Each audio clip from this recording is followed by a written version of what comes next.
ప్రతి మనిషి హృదయాన్ని చూస్తాడు కానీ పైరూపం చూడడు.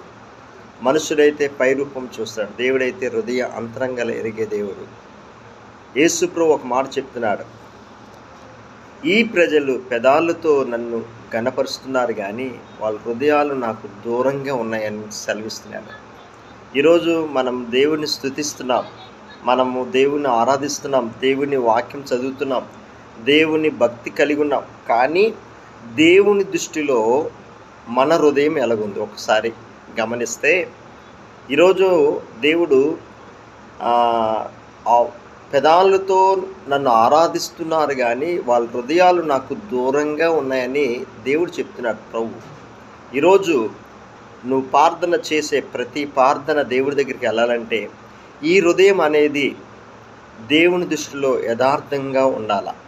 యథార్థమైన హృదయం, యథార్థమైన ఆరాధన, యథార్థమైన మనసు దేవుడికి అర్పిస్తే అప్పుడు మన ప్రార్థనది నిజమైన బలి దేవుడికి కావాలి. ఆ బలియాగమే దేవుడికి కావలసిన విరిగిన నలిగిన హృదయమే యేసయ్యకి కావలసిన హృదయం.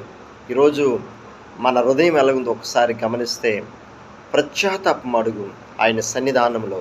ఎప్పుడైతే దేవుని ఆత్మ శక్తితో నింపబడతావో అప్పుడు పరిశుద్ధాత్మ దేవుడు మనలోకి వచ్చి ఆయన మనలో నివాసం చేసి మనలో ఉండి మనలో నడిపిస్తాడు నిత్య జీవానికి. దేవునికి మహిమ కలుగును గాక. ఆమేన్, ఆమేన్, ఆమేన్.